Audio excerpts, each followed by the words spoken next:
Masjid Nasional Jakarta. Dan yang terakhir ada Bapak Salamuddin Daeng. Beliau adalah pengamat kebijakan publik. Oke, untuk kesempatan pertama kami persilakan kepada Bang Yani untuk memberikan komentar pada diskusi ini. Dan hormat kami persilakan. Terima kasih. Assalamualaikum warahmatullahi wabarakatuh.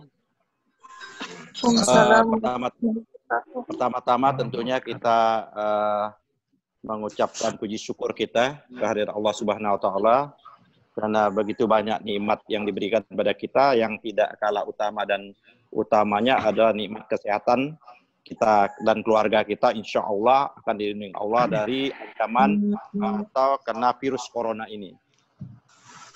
Juga tak lupa kita sampaikan salawat dan salam kepada Nabi kita, Nabi Muhammad SAW sebagai suri toladan kita. Saudara-saudara, Bapak Ibu yang saya hormati, memang tak kalah virus corona ini menjadi pandemi seluruh dunia, kita memang negara kita agak lambat, bahkan agak bercanda pemerintah menghadapi virus corona ini. Sehingga banyak sekali pandangan-pandangan atau pendapat-pendapat yang dikemukakan oleh pejabat-pejabat publik kita, elit kita, bukan mengantisipasi corona itu, bahkan bermain-main dengan virus corona itu. Kita kehilangan waktu yang cukup panjang, 3 bulan lebih kita kehilangan waktu, golden time kita, sehingga menyebabkan banyak sekali yang meninggal dunia. Yang sudah terpapar positif COVID ini hampir mencapai angka 3.000, itu per kemarin sore ya. Meninggal dunia 240, 25 orang tenaga medis kita, terdepan kita dalam mengatasi corona ini. Saya melihat pemerintah gagap, pemerintah gugup ya kan, dan mengalami kebingungan untuk menyelesaikan problem corona ini sendiri. Nah, oleh karena itu berbagai macam dicoba kebijakan-kebijakan yang dilakukan oleh pemerintah. Beberapa waktu yang lalu kita mendengar bahwa kebijakan yang mau diambil itu melakukan yang disebut dengan darurat sipil. Jadi virus corona datang diatasi dengan darurat sipil. Karena daya tolak begitu luas, begitu besar, maka itu tidak jadi. Bahkan pemerintah mengambil yang disebut dengan PSBB, pembatasan sosial berskala besar yang sekarang sudah dilakukan. Sesungguhnya pembatasan sosial berskala besar itu sudah dilakukan di masing-masing provinsi. Bahkan jauh lebih dahulu Pak Anies, Gubernur DKI, sudah mengambil langkah-langkah yang lebih konkret seperti itu. Nah, dalam keadaan kebimbangan, ketidakmampuan menyelesaikan negara tidak hadir dengan dua persoalan, pemerintah sekonyong-konyong mengeluarkan Perpu nomor 1 tahun 2020 tersebut. Yang katanya campaign-nya Perpu itu adalah dalam rangka untuk menghadapi virus corona tersebut. Nah, pertanyaannya, apakah Presiden punya otoritas, punya kewenangan untuk mengeluarkan Perpu tersebut?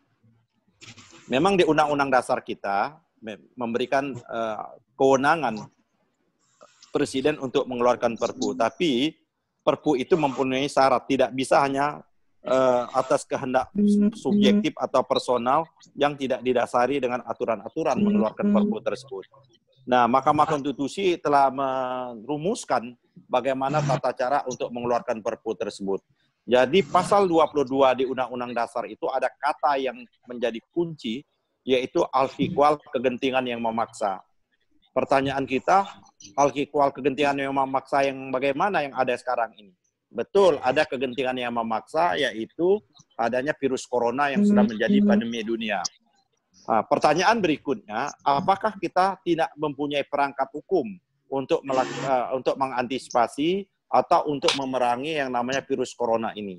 Jawabannya tentu kita punya, karena ada Undang-Undang nomor 6 tahun 2018. Undang-undang itu adalah undang-undang inisiatif yang diajukan pemerintah dan ditandatangani oleh Presiden Jokowi. Perangkat hukum berarti tersedia, bukan dia terjadi kekosongan hukum. Perpu itu syaratnya di samping alih-alih kegentingan yang memaksa, dia adalah adanya kekosongan hukum. Tidak ada hukum atau tidak ada peraturan perundang-undangan dalam rangka untuk pemerintah mengambil langkah-langkah yang tidak tersedia. Nah, Perpu undang-undang kita sudah ada, Undang-Undang Nomor 6 tahun 2018 itu jelas langkah-langkahnya itu, mulai dari karantina rumah, karantina pintu masuk, karantina wilayah, sampai pembatasan sosial berskala besar, dan terakhir adalah karantina wilayah. Nah, tapi pemerintah tidak mengambil instrumen itu. Nah, ini yang mulai kita menaruh kecurigaan. Pemerintah tidak mengambil instrumen untuk menerapkan Undang-Undang Nomor 6 2018, langsung jumping, melompat, melakukan Perpu. Perpu Nomor 1 2020 itu.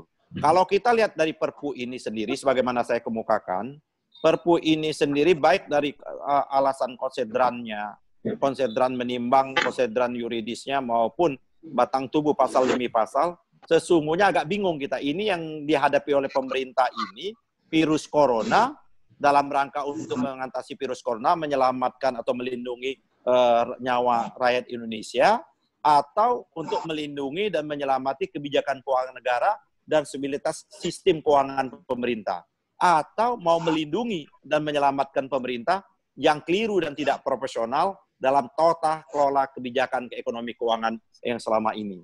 Jadi sama-sama kita mengetahui bahwa memang ekonomi kita mengalami kelesuan. Nanti Mas Salamuddin Daeng lah yang akan mengatakan. Banyak sekali para pakar, para ekonomi yang menyatakan ekonomi kita sudah mengalami luar biasa penurunannya. Akan tetapi dimanipulasi dengan angka-angka statistik dan lain sebagainya, seolah-olah pertumbuhan kita masih di atas 4% atau 5%. Sesungguhnya real pertumbuhan ekonomi kita itu sudah di bawah 4%. Tapi dia ditopang dengan yang namanya hutang BUMN. Nah, hutang BUMN ini yang tidak dimasukkan di dalam yang namanya postur anggaran kita. Jadi dia seolah-olah terlepas. Padahal itu yang terlepas. Oleh karena itu kita sama-sama mengetahui banyak sekali BUMN kita ini hutangnya luar biasa. Mulai dari BRI, Mandiri, BNI, PLN, dan lain sebagainya seperti ini. Nah, utang ini adalah untuk apa? Bukan untuk bagaimana mensejahterakan rakyat, tapi utang ini digunakan untuk membangun infrastruktur yang menurut saya dilakukan secara ugal-ugalan. Yang juga kita banyak juga rakyat sampai saat ini belum menikmati betul infrastruktur dan lain sebagainya. Nah, Perpu ini sekali lagi saya mengatakan bahwa Perpu ini bukan menjawab bagaimana mengatasi dan melindungi rakyat atas ancaman corona, tapi Perpu ini sendiri dalam rangka untuk menjawab ketidakmampuan pemerintah dalam tata kelola ekonomi. Dan itu bisa dilihat semua. Dari dasar pertimbangan oleh batang tubuhnya itu lebih banyak membicarakan bagaimana polisi kebijakan pemerintah dalam mengatasi sektor ekonomi dan keuangan negara. Itu yang pertama. Yang kedua, di dalam Perpu ini juga banyak hal yang membahayakan. Kalau kita lihat Perpu ini ada 5 hal sesungguhnya yang dibicarakan. Yang pertama adalah mengatur masalah defisit anggaran. Ini diatur di dalam bab 2 Perpu tersebut. Nah, Perpu tersebut adalah mencoba untuk menganulir undang-undang kita adalah tentang defisit anggaran itu 3%. Sesungguhnya defisit anggaran kita, nanti Pak Salamuddin Daeng lah akan lebih banyak mendalami, sesungguhnya sudah melampaui 3% pada yang lalu, cuman ditutupi bagaimana yang dikemukakan. Nah, dengan Perpu ini pemerintah bisa melampaui defisit anggaran itu. Bisa 4%, bisa 5%, bisa 6%, bisa 8%. Nah, karena defisit anggaran ini, maka tidak ada lain adalah cara untuk menutupi defisit anggaran ini dengan hutang. Sedangkan hutang kita udah begitu luar biasa. Sehingga tanpa lagi memerlukan persetujuan Dewan Perwakilan Rakyat, ya kan? Karena hak Dewan Perwakilan Rakyat itu dijamin oleh Undang-Undang Dasar, ya, seperti itu. Tapi dengan Perpu ini bahwa Dewan Perwakilan Rakyat tidak punya hak lagi. Nah, sekali lagi bahwa Perpu ini 3 lembaga negara yang dilumpuhkan sekaligus. Yang pertama ada DPR, yaitu hak budgeting, hak yang namanya anggaran dan lain sebagainya seperti itu. Hak legislasi juga diambil alih. Yang kedua adalah hak Badan Pemeriksa Keuangan yang diatur oleh konstitusi. BPK ini adalah satu-satunya lembaga negara yang diatur, yang diberikan mandatori oleh Undang-Undang Dasar untuk melakukan memeriksa seluruh arus keuangan negara itu. Nah, tapi dengan Perpu ini maka BPK sudah tidak bisa cawi-cawi lagi. Nah, ini lembaga kedua yang dihantam oleh Perpu ini, yang dilumpuhkan.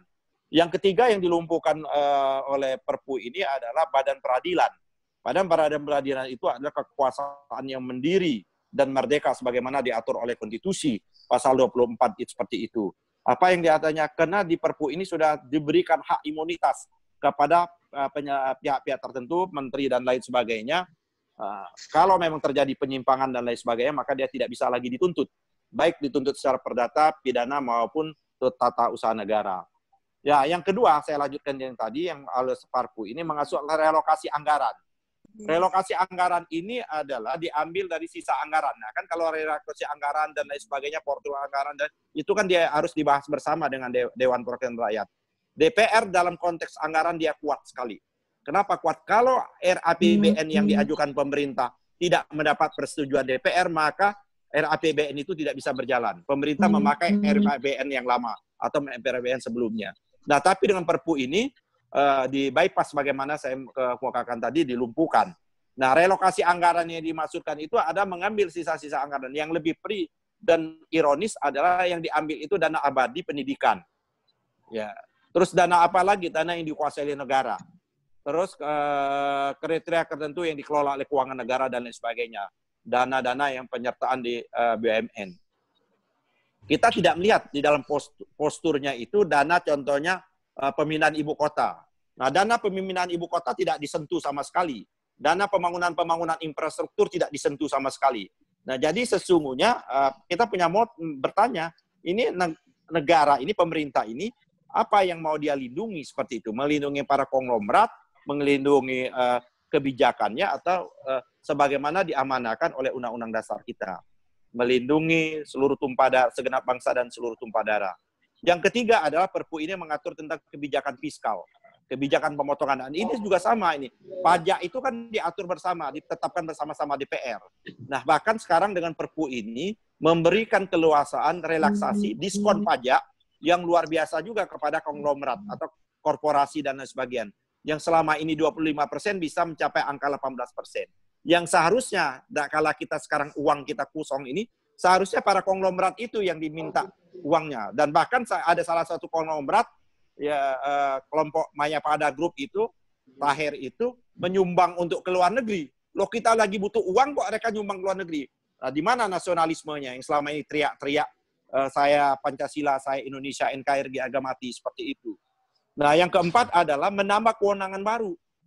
Kewenangan baru yang ditambah ini adalah kewenangan BI, LPS, OJK, dan ini berbahaya sekali tanpa kontrol. Kenapa? Karena kita mengalami pernah masa lalu, yaitu bagaimana uang, ya kan, uang itu digelontorkan begitu banyak, yang sampai saat ini kita masih memikul beban itu. Itulah yang namanya kasus KLBI dan BLBI. Kasus BLBI itu 600 triliun. Kasus BLBI itu kasusnya 145 triliun. Yang sampai saat ini tiap bulan kita masih membayar bunga obligor tersebut.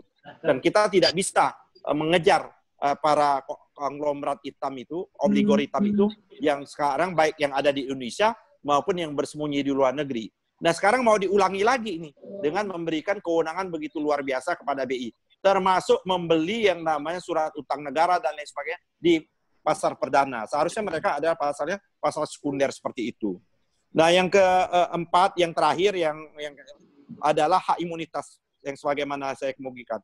Jelas di Perpu ini menyatakan bahwa kerugian negara tidak ada lagi. Nah, karena kerugian negara tidak ada lagi, maka tidak bisa dituntut. Pasal 27 itu tidak bisa dituntut baik secara pidana maupun perdata maupun tata usaha negara. Artinya dia mengambil sudah kewenangan lembaga negara. Nah, Perpu ini juga di pasal 28-nya yang kita tentang rame-rame selama ini adalah RUU Omnibus Law. Secara tidak langsung, Perpu ini sudah menjadi Omnibus Law dalam bentuk lain. Kenapa? Ada 12 undang-undang yang dibatalkan, yang dinyatakan tidak berlaku, tapi dengan berlakunya yang namanya Perpu ini sendiri. Nah, dari postulat anggaran, saya akan mengakhiri saja. Dari postulat anggaran untuk melaksanakan yang namanya ancaman corona ini nampak berpihak kemana sesungguhnya pemerintah itu. Nampak sekali, telanjang bulat dia. Yaitu dari 405,1 triliun, hanya 75 triliun di bidang kesehatan. Bayangkan, hanya 75 triliun di bidang kesehatan. Termasuk APD dan lain sebagainya. Nah, 110 triliun adalah perlindungan sosial yang kena dirumahkan atau yang namanya tidak boleh keluar rumah. Seperti itu. Nah, pemerintah kan belum mengambil lockdown juga atau yang namanya pembatasan karantina wilayah. Sampai saat ini belum diambil sama pemerintah. Kenapa? Pemerintah nggak mau ngasih makan, karena kalau karantina wilayah, kewajiban pemerintah pusat itu memberi makan, minum bagi seluruh rakyat Indonesia, termasuk hewan ternak. Nah, sekarang dia nggak mau, dia mengambil jalurnya PSBB seperti itu. Nah, 150 triliun untuk pemulihan ekonomi. Nah, pemulihan ekonomi ini pemulihan ekonomi yang mana ya seperti itu? Tetap adalah 150 pemulihan ekonomi, ada pemulihan ekonomi tentunya adalah menginjeksi para konglomerat.